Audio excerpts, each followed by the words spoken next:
Morning light rolls in from the Pacific, painting the waves in deep blue trimmed with silver. The north shores and Puebla, they're like a pod of dolphins leaping across into this. Palm trees swayed in the breeze, blending with the roar of the waves, then it repairing whiteboard. The shack is about 100 square feet, built from salvaged planks and corrugated tin. Hand-painted wooden sign hangs off the lettering. Refactor has been used 1,000 times. Letter wears old board shorts, no shirt, his skin deep brown by decades in the sun. He's 63, his gray hair still striped with blonde, pulled back into a short ponytail. His eyes are long and strong.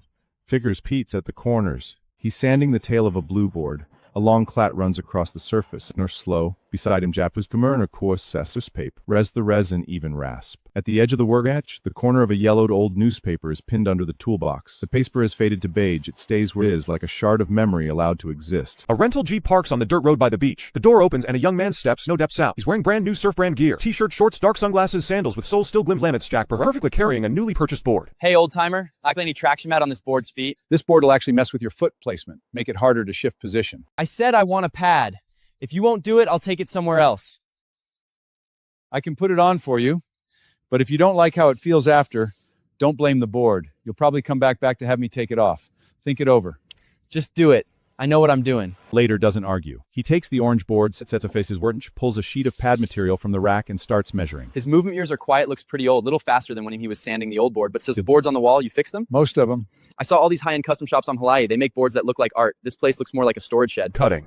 A board's value is in how it performs on the water, not how it looks hanging on a wall. The young man doesn't reply. He's looking at his phone, waiting for Laird to finish. In the distance, a new swell is forming, rising on the deep blue surface, then slowly pushing towards shore. A surfer carves an arc across the wave face, smooth, powerful, shooting out of the barrel just before it closes. He recognizes that style, and then he looks down, continuing his work. Nicole Atten stands before a computer monitor displaying real data from the ocean boots in the Pacific. She wears a light gray t-shirt and dark sweatpants, barefoot on the concrete floor. She's about 34, an oceanologist messing if stream one of her office is covered in current charts, wave prediction models, and satellite images. She's reading a set of datings, slowly climbing. Extend the timeline back to the past 72 hours and observe the slope of that upward trend. What's up? Look at this upward trend. It's accelerated in the last 12 hours. If this pattern holds, we could see an extreme swell event within 48 hours. How extreme? I'm thinking the North Shore could see a wave exceeding 80 feet. The last time it hit that height was... Nobody successfully rode it back then either. The wind and seafloor conditions weren't ideal, but this time, the canyon alignment and the projected storm track are almost perfectly matched. This could be the highest quality big wave conditions we'll see in our lifetime. I need to get to the North Shore for on-site observation. Keep an eye on the data. If the trend accelerates or anything unusual shows up, let me know immediately. When are you leaving? Now. Later, sitting on the old wooden stool in front of the shack, the same work he's wore in Patridge, now in the final smoothing stage. A beat pickup truck sits parked in front of his shop. It's Nicole's tossed along the body. She jeep out some white laters towards up, a small laptop in hand. Are you Later? The one who runs Hamilton Repairs? That's me. I'm Nicole Atkins from the Institute of Oceanography. I'm tracking an extreme swell forming out there. It could hit the North Shore within 48 hours, possibly producing a wave over 80 feet. I was wondering, how long have you lived here? The storm you're tracking, it's coming from the northeast, isn't it? How do you know that? Because big waves on the North Shore only come from two directions. A northeast storm passes through a specific underwater canyon and focuses right here. Your data shows the swell period shortening. That's a signature of a northeast storm. How do you know all this? Because I've been watching them from this shore for 50 years. You said it could reach 80 feet? According to the models, the day after tomorrow, in the morning, the swell period and the projected wind conditions all point to a very high-quality wave. But the problem is nobody can safely ride a wave like that. Just paddling at the lineup takes everything you've got, the physical tools. Someone's ridden one before. That was 32 years ago. The man That was a long time ago. Now I just fix boards. Later's living quarters are attached to the repair shop, a small room built as an extension of the shack, gaps letting in slivers of outside light, gas single points, Bernonan smorvlied from its to the wall. After Uter sits at the desk, he's recording Mater Walm's work in an old notebook, and takes out an old photo frame from its deep at the corner. Young man, about 30, tan dark, wearing old-style board shorts, standing beside a massive shore beach in the background. Latter looks at that buff for a long time. His fingers trace the edge gently, and then he turns it over. He puts the frame back in the drawer, closes it.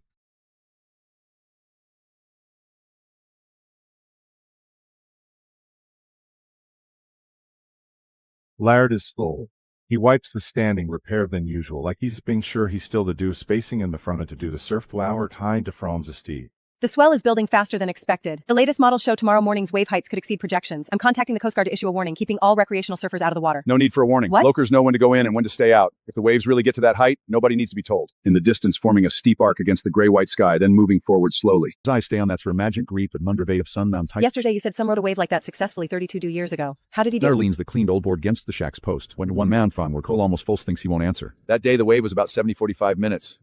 Nobody on filmed it. No video, just a few locals watching from a distance. That man was you.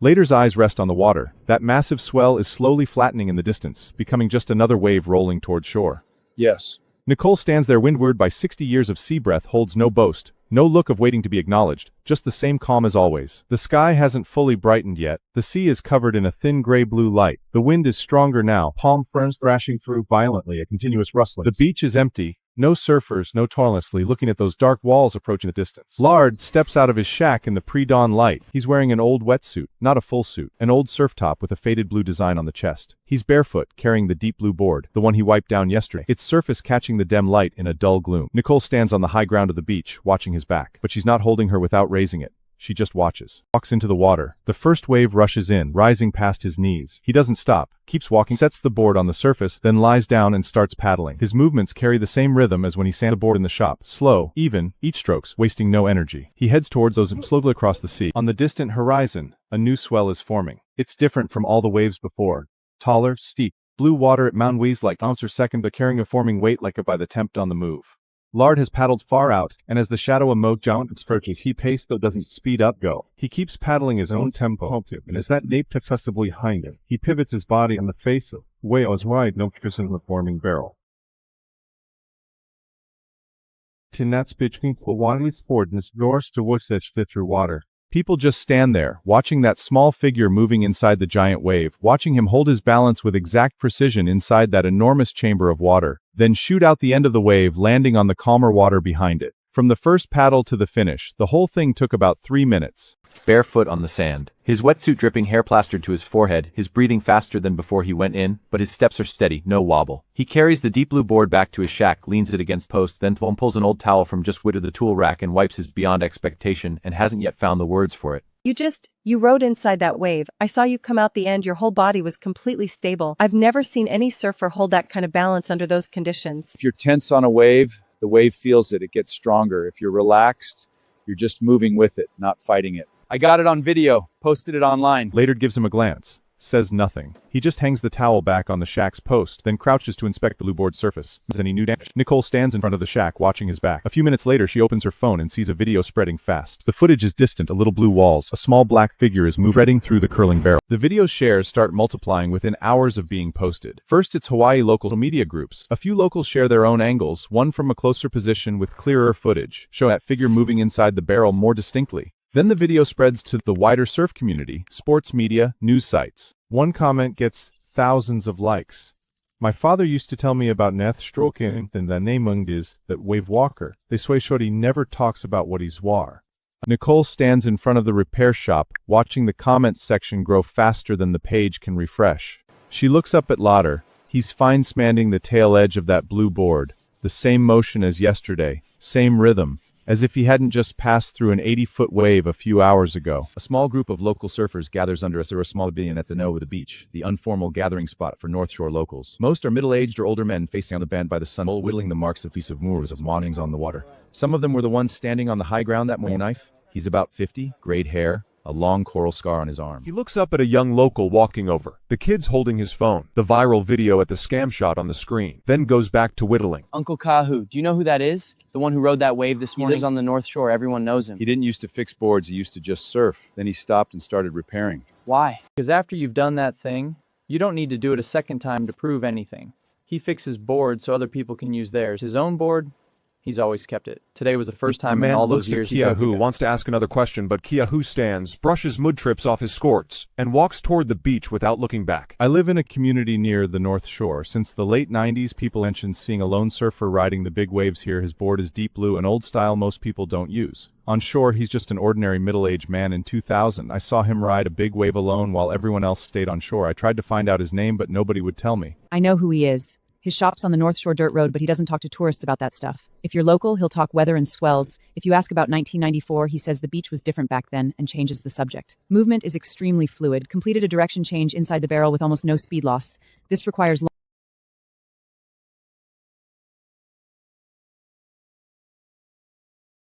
How do you do that?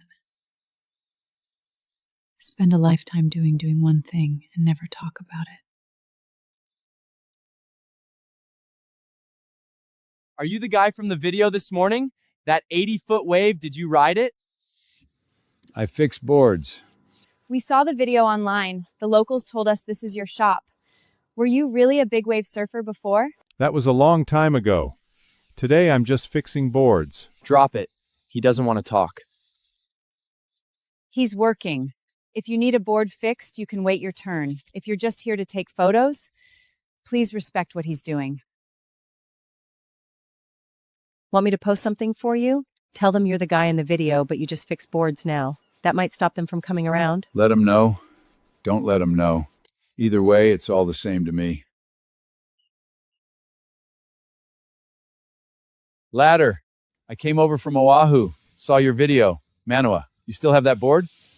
I still have it. Don't use it much, but it's always been on my wall. Watching your wave this morning felt like going back to 1994. 1994 was different. The wave was bigger that day and harder to read. But this morning's wave, that was the best one I've seen in all these years. Why today?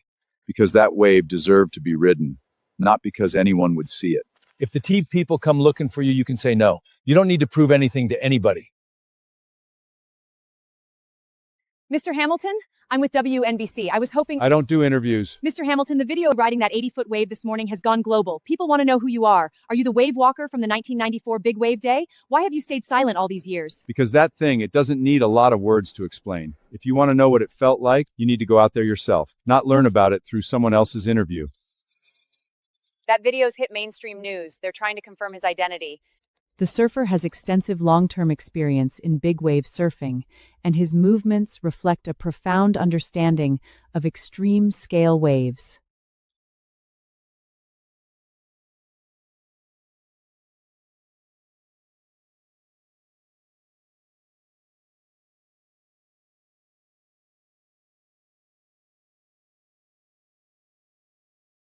I want to ask you something. Go ahead. If more reporters come tomorrow, what will you do? I'll keep fixing boards. If reporters come and ask questions, I'll say I'm fixing boards. If they keep asking, I'll keep fixing boards. Your board, that deep blue old one, does it need repair? It still works, but it could use some maintenance. Then I'll come watch you fix it tomorrow morning.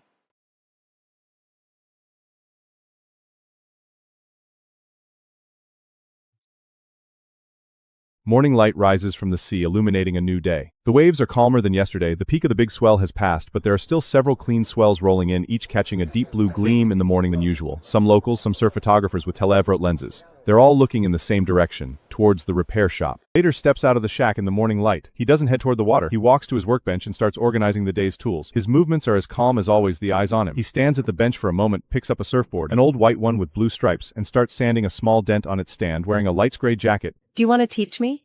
Teach you what?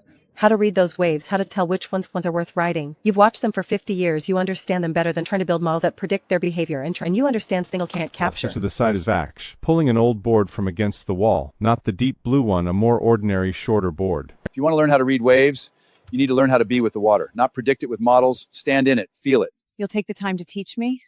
If you really want to learn our board bear here, come to my shop in the mornings and I'll teach you how to read the water, but not with computer. Luminate honey face, wind coming from one side, like confirming that this morning is real. Look at that wave. Its peak is forming, but the shape isn't sharp enough yet. It'll flatten out as it gets closer to shore, forming a slope that's good for beginners. Do you see its angle? Slope is a little gentler than what I saw in the prediction model. The model showed the energy should be more concentrated. Models calculate surface data, but they can't account for how much that swell weakens by the shallows. There's an old reef on the bottom here. It won't show up on any standard chart because it only formed about 10 years ago. Now you know, your model needs an update too. How did you know that wave would form that shape? Just focus on this wave right now, not in the model, but inside this wave. Nicole follows him into the water, cooler than the air in the early morning. She feels the current moving around her ankles. Lady stands beside her, the water up to her shoulders. his gaze and voice both focused on the wave forming before them. When Larder returns to the repair shop, a folded sheet of paper sits on his workbench, held down by a stone. Signature and phone number at the end. Lard finishes reading the letter and places it in the workbench drawer, alongside an old notebook, a roll of tape, and a few pencils. That afternoon, a middle-aged man brings an old board to the shop. Clear cracks and a damaged spot on the surface. Looks like it's been used for years, patched many times. He looks local, wearing an old t-shirt. Start the resin layer aged or the layers brittle inside dry fully before the surface coat went on. You need to core material got side. You're the expert. How long would the repair take? 2 days, if you're not in a hurry. Nice, sorry, I just heard you were back. When I was a kid, for a long time, nobody saw you back in the water. Everyone figured you'd stop doing that. I just did the right thing when that wave came.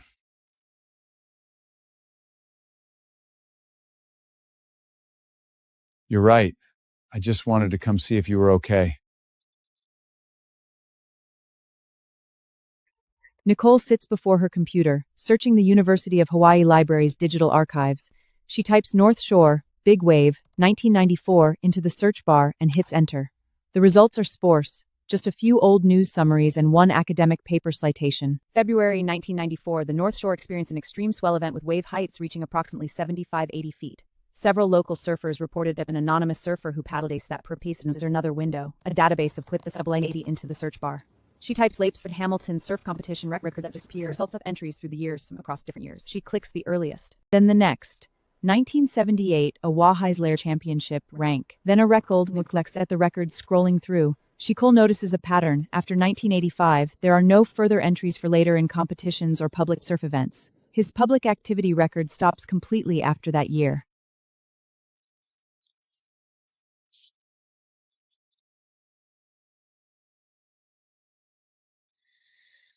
You won the competition, and then you stopped. You chose a different path. The morning light is brighter than yesterday, the waves a little smaller than the day before, but still clean and orderly. Later, Nicole stand at the water's edge. This time, Nicole holds the white old board, trying to read an approaching swell using the method Later taught her yesterday. That wave, its peak is higher, its base is narrow. I think it'll break fast when it gets close to shore. Not good for a long ride. You saw it. That wave's base is narrow, which means it's hitting a steep slope change underwater. If you want to ride it, you need to get on before it breaks, which means you need to predict where it'll start breaking. Your feel for the current is developing. Keep watching. Why did you stop? No more competitions, no more public surfing. Because I won those competitions. But they're not the moments I wanted to remember. The wins, they faded fast. But the waves I remember, the ones I rode alone, no judges scoring, no crowd cheering, those are the ones I truly remember.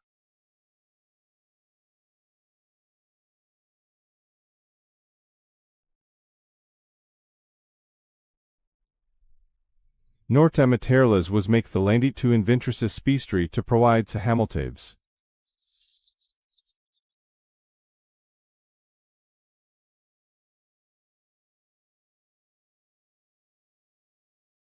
I can talk about 1994, but I won't provide photos or video.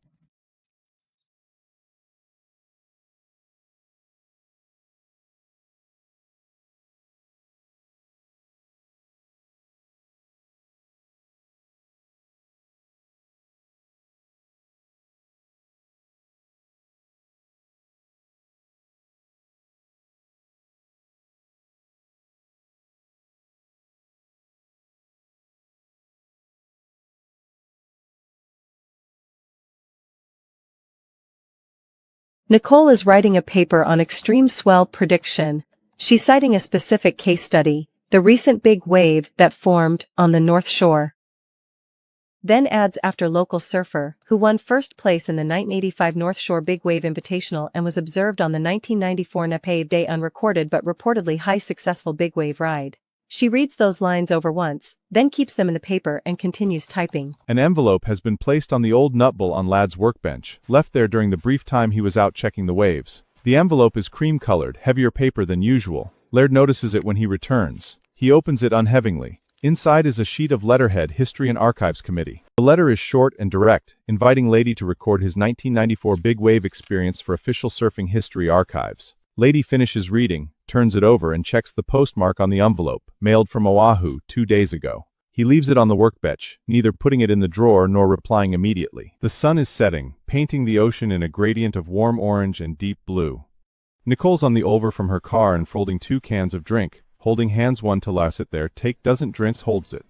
After 1985, you stopped competing, you stopped public surfing and started fixing boards. Why? Later is quiet for a long time. In the distance, a wave is approaching, a dark blue shape against the twilight. Surfing brings unique personal feelings, unlike competitive scoring. He cares more about wave moments than competition praise. Nicole says nothing and watches the distant wave disappear on shore. This is Nicole's first real attempt at surfing under Laddie's guidance. She's wearing board shorts and a rash garner, carrying the white old board, walking into the wallows with Laddie. The sea is quiet and wide in the morning, gentle small swells perfect for beginners to practice. That wave, it's forming. Can you spot its peak? The bump sits on the peak's right side. Paddle right and stand up slowly with the wave rhythm. Nicole paddles awkwardly, following Lada's tip to shift body instead of overusing arms. The wave lifts the board's tail as Nicole attempts to stand upright. From the Historical Society, Harold Mitchell, chair of the Hawaii Surf History Society. After receiving your reply, I wanted to come in person. Won't take long, just wanted to confirm a few dates and details in person. You said recording was okay? Later gestures for him to sit on the old bench in front of the shack, taking a folding chair across from him, and opens his folded, a handwritten outline inside. I'd like to start with 1994. Did that completed that ride on the North Shore? Paddle alone, no with you? Yes. Nobody else tried to paddle out. The locals all knew that wave was beyond normal safety limits. Do you remember the wave's exact height? No precise measurements, but the measure beater analytic links compare that to us ready.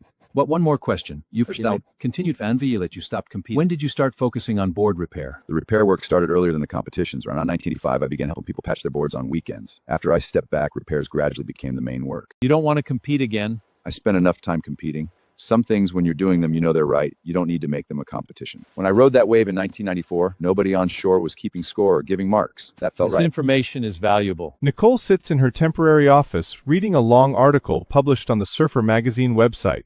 The headline reads and is based on several interviews, anonymous accounts from local surfers, public material from Historical Society records, and a brief review of the 1994 Wave Day. The final paragraph reads, Nicole closes the article and opens social media, catching a few new discussions. Someone wrote on a forum, he just needs to keep doing what he's doing. Nicole stands and walks to the window. In the distance, a few clean swells are rolling in, moderate size, good for practice. A local girl stands in front of the resort and about 60 running board short, skin tans and coral, holding a light work on the tamed. It looks like it got scraped on coral there, gripping the board's edge, a little nervous. That board, you need the tail clack fixed. Did you hit it on the reef? Yes, the crack's pretty deep. I'm not sure it's still usable. Takes about a day. Are you in a hurry? No rush. I just wanted to come see today. I heard someone here fixes boards really well. How long have you been practicing? About 8 months. I'm still learning to read the waves. You can come here every morning to watch them. I spend time at the shore every morning. When you learn to tell which waves will form rideable shapes, you won't need to wait until they're already formed to decide. I can come? You can. On the North Shore beach in the morning light, 4 people stand. Later stands at the water's edge, no board, wearing his old wetsuit reading wave patterns. His eyes are on the ocean, reading the day's wave patterns. Nicole stands 2 steps left. She can judge waves more accurately now. Maya stands closer to water, holding her board and following Lardy's gaze. Derek's back with a board, a low young surfer here. That wave, its peak is shift its direction, it's drifting right. That means the sandband or underbroach changes the wave's refraction angle. If you go in today, you'll need to position yourself farther left than usual. I see it. It's shifting. After the lesson, everyone else has left the beach. Only Nicole and Lane at the water's edge. Morning light has brightened. Tifa slaved it across the water and even through weight. The way you teach is different from any other instructor I've seen. You never adjust their hands or feet directly. If you understand what liberty or wave, his body will find the right position it's wrong. How did you learn this? I started surfing when I was 9. Nobody taught me how to read waves back then. I just went in every day, fell, and tried again. That's not something you learn from a book. It's spending enough time in the water. You didn't choose to stay in the spotlight. You chose to stay here, doing what you're doing. Some paths don't need to be lit up. A letter is placed on Lardy's workbench. A heavier envelope than usual, nicer paper. When he opens it, he sees the Hawaii Surf Museum's logo and a line of dark blue text. The letter ends with the exhibition dates and the name and phone number of the contact person. Later finishes reading the letter, sets it on the workbench, then picks up the deep blue old board and gently wipes the dust from its surface with a soft cloth, his fingers tracing the board's edge slowly. The board he used in 1994, and the one he rode that recent wave on. Nicole sits at her desk, her computer screen showing the final draft of her paper. She's reading it one last time, fingers moving slowly across the touchpad. When she reaches the footnote about lad, she looks at the new line for a few seconds, saves the file, and shuts down the computer. Outside, the sea looks calm and deep under the night lights. The distant waves like a steady, continuous breathing. Laddie sits at the workbench, a reply letter already written in front of him. His handwriting is as neat as his board work, the pen moving steadily and cleanly across the page.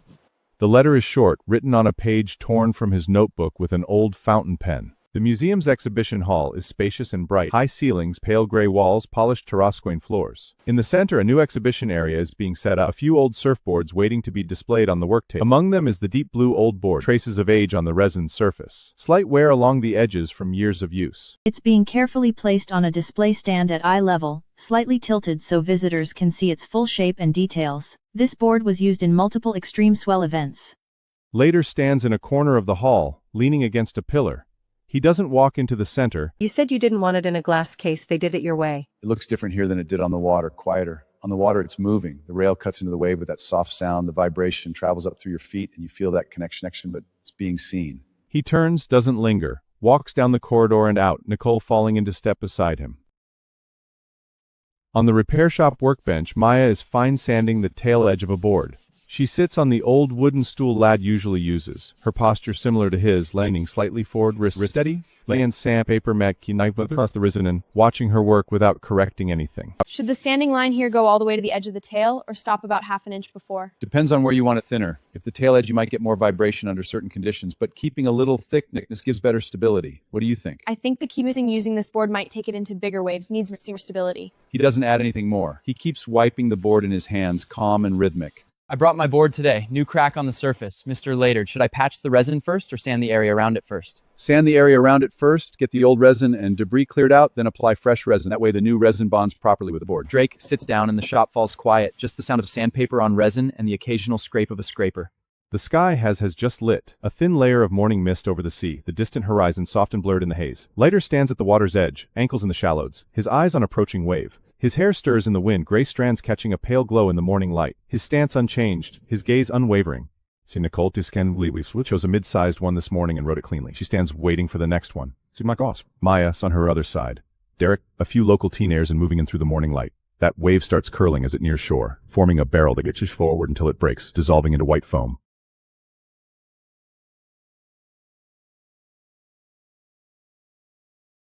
Not certain that Benham's the comfort certain to one rise on the sea. That's Nicole Ocean. Dawn exterior, North Shore, beach. 6 months later. Morning light rises from the horizon, painting the whole beach in pale gold. The sea catches the light in fine silver ripples edge, ankles in the shallows, eyes on the distant sea. He's not wearing his wetsuit. Stands side him, holding her board. One she repaired herself. The resin match insibit sandbold move. His rise to spin her arms defined. That wave, its left side is direction of Lorraine's eyes. Trying to read the shape of that change? I see it. That'll break says earlier on the left, so if I want to ride it, I should take off on the right and use the left slope to set up my turn. You decide. Today I won't tell you which wave to take. Maya takes a breath, keeps watching. After a while, she picks out a mid-sized swell, lies on her board, and starts paddling. Her movements are much smoother than when she started. Every stroke in rhythm, body and board working together. The wave rises as she approaches, stands, slides down the face, turns, and shoots out just before it breaks. The ride isn't perfect. She wobbles a little on the landing, but she completes it. When she paddles back to the shallows, her face holds something quieter than excitement. He doesn't clap, just stands there as usual. You did good, but your turn timing was a little early. You turned too soon, didn't use the full slope of the wave. If you'd waited half a second longer, your arc would have been longer. I'll adjust next time. Later turns and walks back toward the repair shop. Maya follows, her steps more solid than they were months ago. How was this morning? I rode one, not bad. Better than last time? A little better. Later walks into the shop, picks up an old cloth, and starts wiping down a board on the workbench. His movements as usual, but his eyes on the board seem a little slower than before. Maya, tomorrow you can try teaching the new kid who came by yesterday, about 11. He can't read waves yet, just chases them. Teach him to stand in the water and read the shapes. Me teach him? You've learned enough. Now you can start teaching others. That's a way of solidifying it too. Okay. I'll try. Nicole's car parks on the dirt road. She gets out, wearing her light gray jacket. Her expression carries something more than usual. Not heaviness, nor in tools in front of the shop. When he sees her calm walking over, he stops, finally being said. My research project is done. The university wants me back to finalize the data and publish the paper. I'm leaving the North Coast next week. You'll come back. How do you know? Because this ocean isn't going anywhere, and you haven't learned to read all its waves yet. You're right. I'll come back. Lardy, thank you for what you taught me. Not just about waves. About how to observe things. I used to only see the world through data. You learned because you wanted to. I just pointed the direction. I'll put your name in my paper, not to make you famous, but so people know that on this island there's a man who spent a lifetime learning the voice of the water. Later doesn't answer. He looks down. Nicole turns and walks back to her car. She starts the engine, backs up, and drives off down the dirt road. Laird stands in front of the repair shop, watching her tail light disappear into the trees at the end of the road. The sea breeze keeps blowing, palm leaves rustling. The sun is setting, painting the ocean in a gradient of orange, red, and deep blue. The waves are bigger than in the morning, clean swells rolling in one after another from the distant horizon. Laird stands alone at the water's edge. He didn't the deep blue old board, the one the museum borrowed and returned. He feels the board's temperature with his fingers, then slowly walks into the water. This time he doesn't rush to paddle out, just stands waist deep, watching the waves pass by him one by one. Each wave rises, curls, and breaks in front of him. He's looking for a specific one, not the biggest, not tall, the one that does right sees it. He lies on evens on the board and starts paddling, but his stroke rate is a little faster than usual. That wave rises behind him, forming a face about 15 feet, not a huge wave, but cleft enough to full barrel. He stands, drops into the face, leaning slightly forward, rail cutting into the water surface. The wave curls in front of him into a translucent flowing tunnel, deuce light filtering through the top, casting moving godel steady in a current. When he comes to board and the sea bat is far.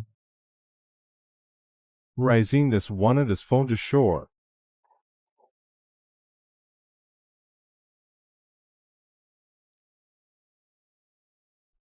The morning light hasn't fully spread yet. A thin gray mist still hangs over the water. Laird stands at the water's edge, ankles in the shallows, hands in his shorts pockets. No board today, no wetsuit, just standing there, watching the ocean. 5 months have passed. Maya's already taking repair jobs on her own. A fur braid was like marting roommate.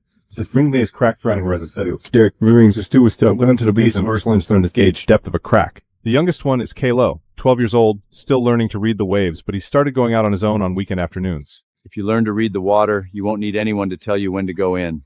Nicole stands beside him, the wind blowing her hair to one side. She's been back 2 weeks now, says she's doing a long-term tracking study on North Shore wave patterns. But Lady knows she didn't come back just for the research.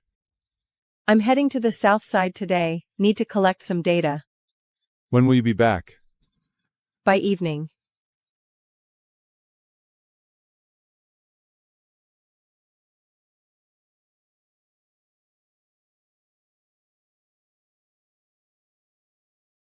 I'll bring dinner. She walks off. Later doesn't say yes or no. He just stands at the water's edge, his gaze still fixed on the distant ocean. The sky hasn't fully brightened yet. A deep blue dawn light still covers the sea. Kalo stands at the water's edge, board in hand, with that expression of someone who's both nervous and excited. He's 12. Today's been watching the waves on this lay and leach for 2 months. Without angle to take, you're seeing the same water I am. The only difference is you've been watching it a little longer. Kalo stares at the ocean, straining to read the approaching swells. His fingers grip the board's edge, knuckles a little white. His eyes follow one forming swell, reading its direction, then shift to another, comparing them. What do you see? That wave's right side is gentler than the from shore. It'll left more rideable curve close out earlier, so if I'm going to take it, I should drop in from the right. Laird doesn't say anything. He stands there, the sea breeze at his back, stirring his light hair. Kalo takes a breath, lies down on the board, and starts paddling.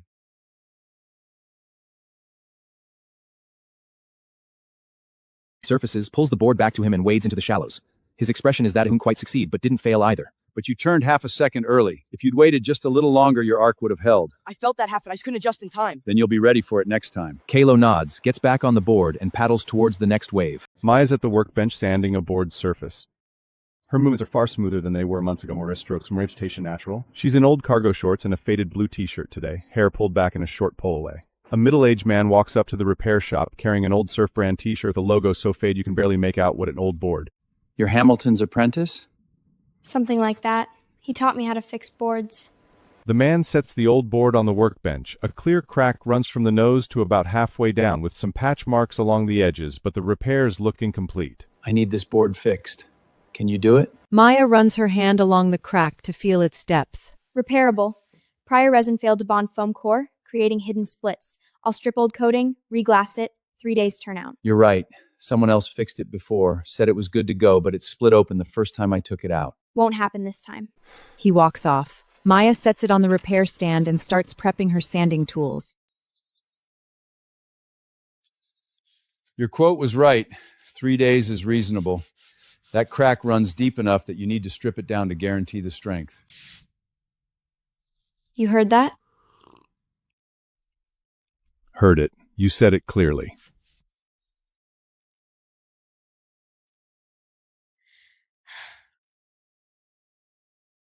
Nicole sits at her desk, analyzing a set of ocean data on her computer screen. She's cross-referencing the past few months of buoy data against actual key timex and Corvator scared of exporting has the Norphus. She plots and notices a pattern, marking the peg double-checks the trend line, read on the margin of error several times, confirms it's not a data glitch or buoy malfunction.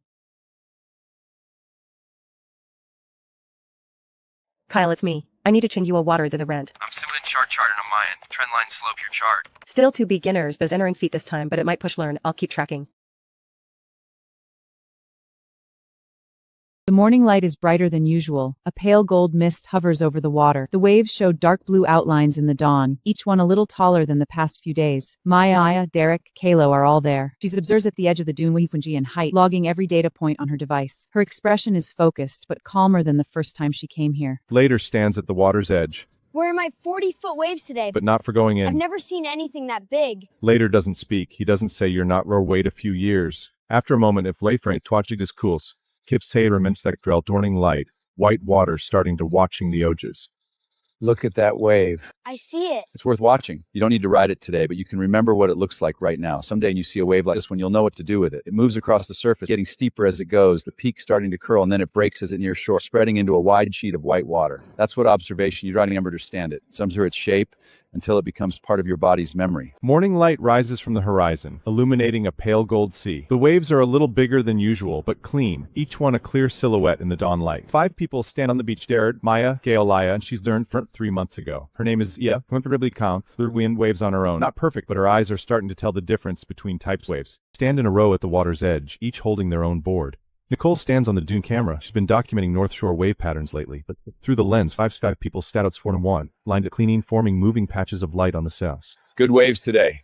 You decide for yourselves. You've been watching long enough. You know how to read them now. Maya holds her board, her eyes in rise twilight on the 40 out 40, clean shape, Phalos, carrying his board. He looks at a different swell coming from another direction, reads its angle and speed. Renas Krabroft and Farlo Pradis. Ayla hesitates, formant. It's forming a clean barrel, and she follows after him. Ladder stands at the water's edge, not going in. He watches the 4 of them spread out across the water, each one choosing their own direction, each one facing his weathered face. A wave rolls in, covers his ankles, and recedes. A new line of wet sand remains on the beach. In the distance, those small figures are moving through the morning light. 1 year later, morning light once again over Nyalan emerge of my until boundary in the distance. Waves keep the light shops carrying it illuminates finding and cool. Her movements are almost like lathers now, slow and even, each stroke of the sandpaper precisely overping the last. Halo sits beside her, learning how to mix resin radios. Farther down at the water's edge, Isla's teaching a younger girl how to read waves. Sits on an old plank of wood behind the repair shop, leaning with no tools in his hands, no board in front of him. His back against the shack's wall, feet on the sand, knees slightly bent. The resin radio has to be exact. If it's off, it'll get brittle after curing. I know. Lade taught me the resin to harden ratio has to be preserved. Lyard listens to their exchange, but there's something in his eyes, that recognition of a familiar song you've heard before and knowing where the next note falls before it arrives. He keeps sitting there. He doesn't stand up and walk toward the water. He doesn't need to anymore. Steady and rhythmic, like a melody he's heard so many times, falling at his feet in a pale gold band. Slatter sits there, as breeze and idicats are the same, it's been over 6. His gaze rests on the distant horizon at the line where sea meets sky, a new swell and slow and certain, catching the morning light. He just sits there with the whole morning, quietly waiting for the next wave to come. The waves keep coming, as natural as breathing, as eternal as being alive.